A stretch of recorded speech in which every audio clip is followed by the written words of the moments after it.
Hi, everybody. So delighted to be joined by Aidan Cassidy of HubSpot today. How are you doing, Aidan? Good, John. Thanks very much. Thanks for having us on. No, absolute pleasure. It's a pleasure to be on. And looking forward to talking about myself, I guess. Good man. Well, yeah, so obviously a real great wealth of experience in terms of you're at HubSpot now, speaking to a lot of agencies and small businesses about how they do things, but also I understand you've run your own agency as well, so you've seen some good experience on both sides. Would you mind just telling the audience a little bit about what you do now for HubSpot and what you've done previously in your career? Yeah. I'm the channel manager for UK and Ireland here at HubSpot. So what that means is effectively work with all our channel partners, agencies across UK and Ireland. Our partner program is quite a fundamental part of our business. It's really key to how we go to market. So I work closely with our partners just to enable them, make sure that they're comfortable talking about HubSpot, that we can help them kind of build services around the technology, and generally just work with them to kind of bring on HubSpot customers through the channel, but also help the agencies actually build their own businesses and become more profitable, sell more services, and generally just generate more revenue off the back of working with HubSpot as well. Brilliant. And then previously you've run an agency yourself. How did you find that experience? Yeah, so that's going back. It was an interesting experience. I think if there's anybody out there that's running an agency, they'll concur that it has its ups and its downs. It's certainly an interesting business to run. It can be a tough business to run at times as well. But yeah, I suppose how it came about, if I take a little step back, was I was actually working for an agency here in Dublin. So I worked for a digital agency in Dublin for a number of years, and decided, I was around 2013 really, and I was getting more and more interested in this inbound side of things. So we were kind of transitioning away from agencies just doing websites and one-off campaigns and running paid stuff and all that kind of thing that agencies used to do, as their core services. And I was very much interested in this idea of inbound marketing, content marketing, marketing automation. So I decided to start my own agency. We did that. We're called Creature. We think we were certainly the first agency in Ireland that was billing itself as an inbound agency. So we kind of had a little bit of an advantage there in terms of search and things. So we picked up a good bit of business, I think, just from being a first mover. But it was great. I mean, we got, we had a really good first year. We actually got, probably 5 or 6 clients on board in our first year. 5 or 6 decent clients as well. Year 2 was just a continuation of that, added a few more. And just really learning how to run a business. So that was my thing really. I was kind of straddling the production side and trying to run the business and grow the business at the same time. So really good. Actually enjoyed it. I'd certainly look back on it as a very, very positive thing to do in my career. It was the first time I'd ever tried to do anything like that. So it was very much a startup kind of agency. It's really, really interesting, definitely challenging as well. You have the monthly night terrors of meeting your commitments to your staff and freelancers, and making sure that the money's all sorted, and overall you have to take on a lot of responsibility for all aspects of running the business. So big learning curve. Definitely a few sleepless nights and definitely a lot of highs and probably a few lows as well, but overall very positive. Yeah, absolutely. That's what it's all about, isn't it? So how have you found that experience helps you in your current role now, dealing with people who own agencies? Do you feel that's been quite a useful experience you've gone through to assist you in your current role? Totally, yeah. I mean, I don't know if there are too many other channel managers in HubSpot that have ever done that. So I like to think I can kind of understand the true challenges that agency owners are facing, and I've certainly been through a lot of those challenges. Not just in my own agency, but also working in the agency prior to that as well. So I think I probably empathize quite well with the partners that we're working with, and being able to do that helps you support them better. And also generally, I think maybe try and push them in areas where you feel like, they need to focus, or maybe they need to alter, change what they're doing a little bit. And generally, just partner with them. I think just enables me to partner with the partners better. Yeah. So you're in an interesting position, obviously, of speaking to lots of these different agencies in maybe different verticals and things like that. But ultimately, I imagine trying to achieve the same goal as growing. What are some of those consistent challenges you see, or maybe some things that you see they do wrong quite often, which you obviously try to help? Is there 2 or 3 things that spring to mind? Yeah, I mean, like there's probably some consistent issues. Like with agencies, growing an agency is tricky because generally speaking, growing any business is tricky, but I think growing an agency is especially tricky because of the services that they offer and how intensive those services are to deliver. So I think the primary challenge for most agency owners, if I was talking to them, is getting from that stage of working in the business to working on the business. That idea of being able to find people that you can bring in that will be able to run the business for you and run the production and delivery of the services, and do that really consistently so that the agency owner can really step out from that and focus on probably more focus on sales, because I think generally the agency owners tend to be the ones that do drive the growth of the business. They have they have it very squarely in their heads what the agency stands for, who they will work well with, their capabilities, what direction they want to go in. So I think agency owners do struggle a little bit to move into that role and away from production in the early stages. As they grow, then and the agency starts to get a bit bigger, there's always that balance then of resources and capacity, where you can get to the point where you can start selling confidently, and the more clients you bring on, obviously the more resource you need. But it's that sort of chicken and egg scenario of you need to sell to grow, but then also, unless you're selling retainers, unless you have long-term commitments from those clients, it's very hard to hire somebody on the back end to manage that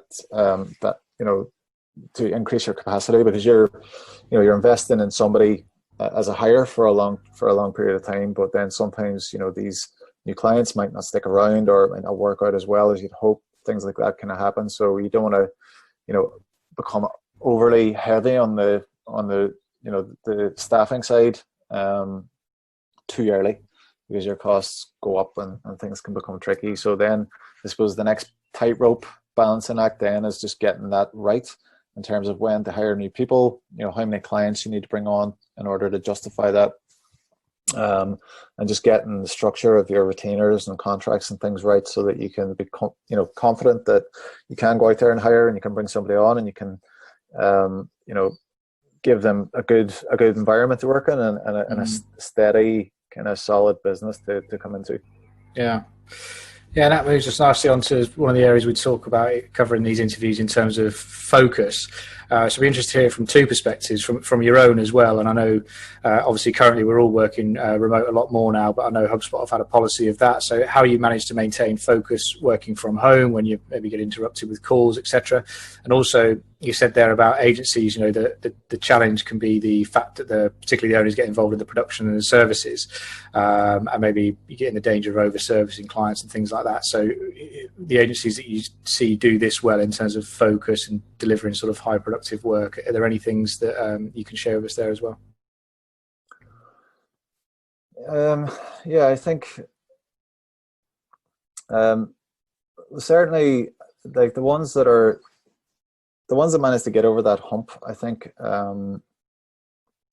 are probably the ones that find a person, right, like a second in command, that really can be trusted to effectively run the client side of the business.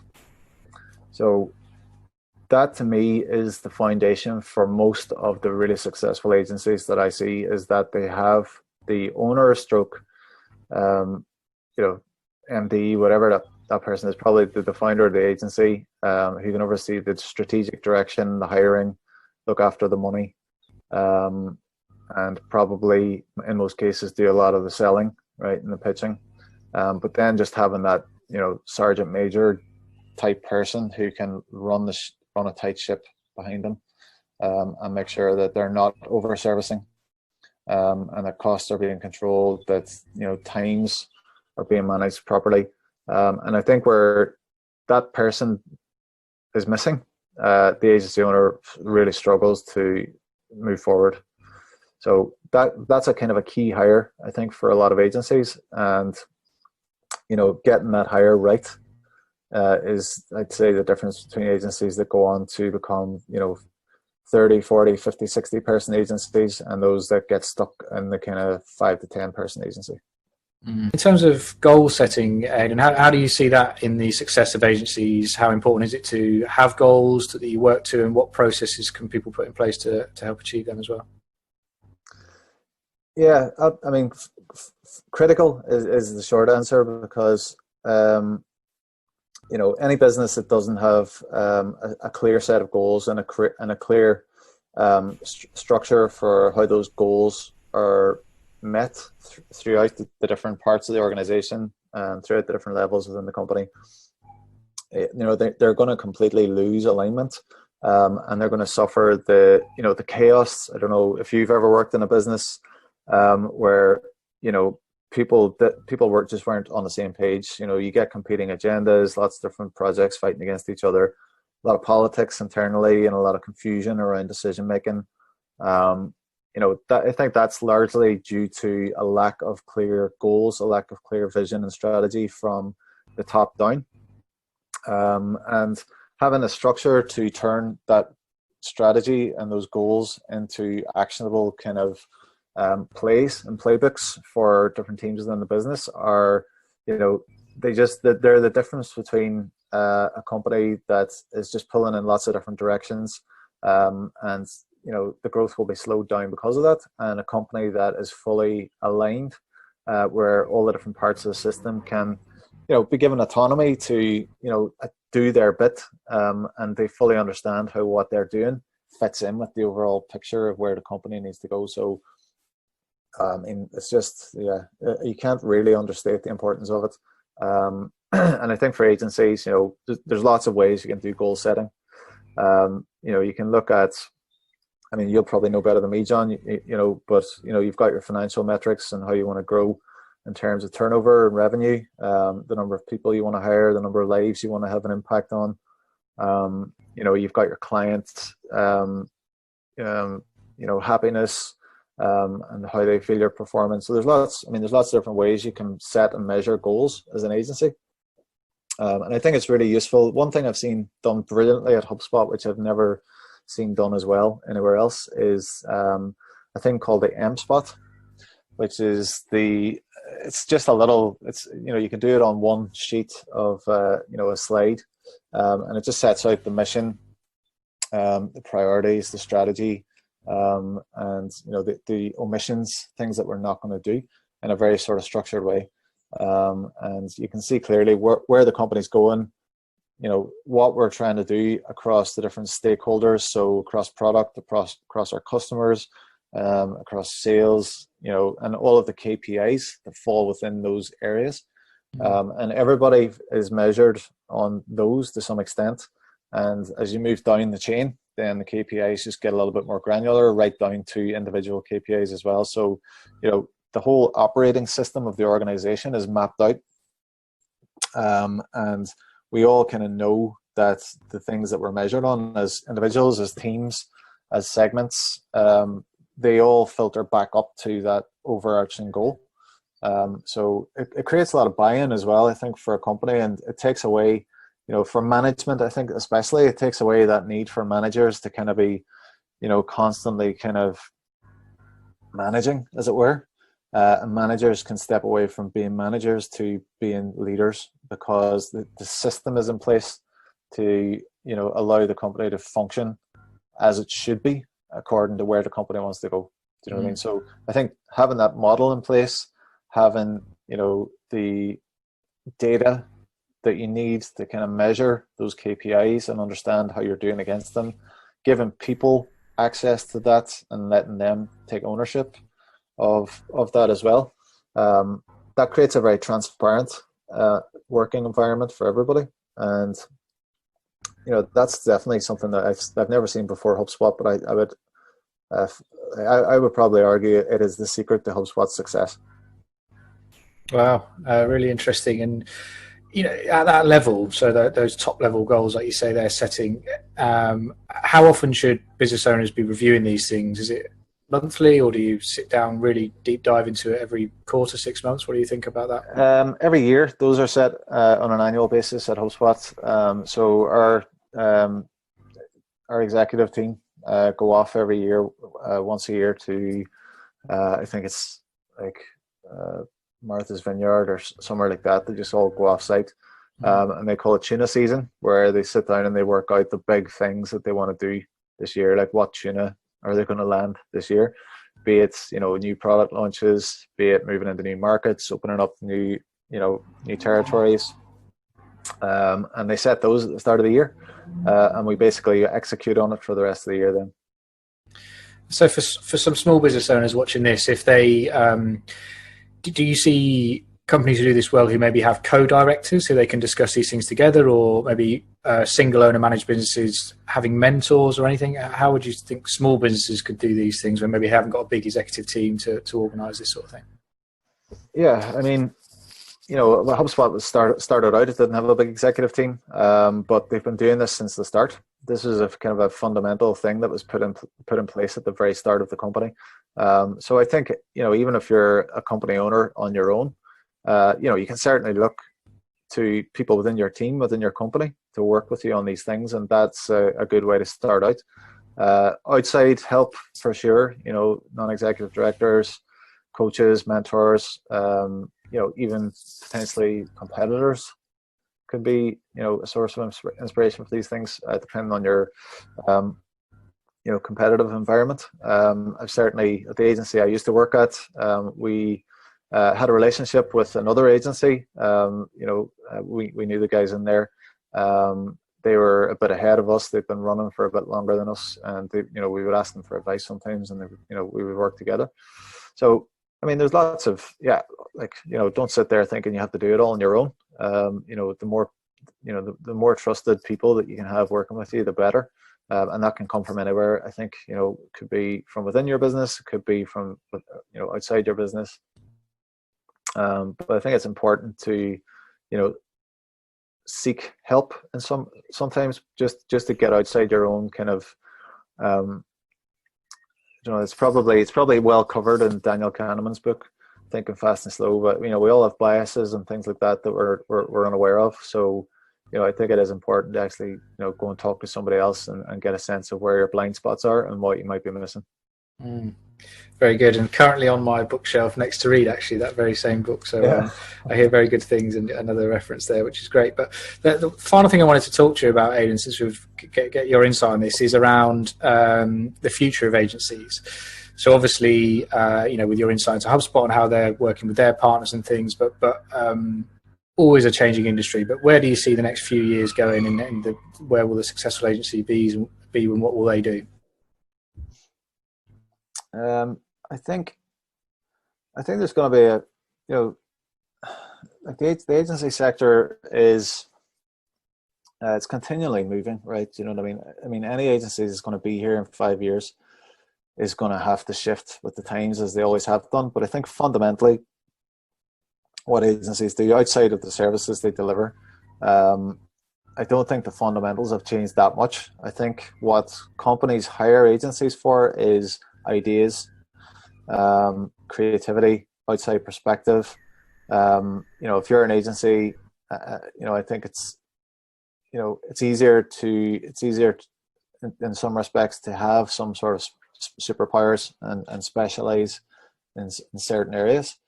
So I could potentially see a fragmentation of the agency sector into maybe more specialists. We're definitely seeing, even within the HubSpot partner program, some segmentation up amongst types of agencies that we're working with. As the HubSpot product develops and gets, a little bit more maybe complex or more powerful, we're seeing a bigger need for agencies with integration skills, things like that, systems, really being able to map things like HubSpot into organizations that have existing technology stacks, that kind of thing. Then there's agencies obviously that are just brilliant at marketing, where they get marketing, they're creative, and they can execute well. I think they're just going to keep doing what they're doing and just keep developing with the new channels that come up, the new strategies, new tactics that start to work over time. And then you've other partners who would maybe come from more of a sales consultancy background, that area. So, I mean, there's lots of different companies out there, lots of different agencies. I'd love to be able to know the future of it all.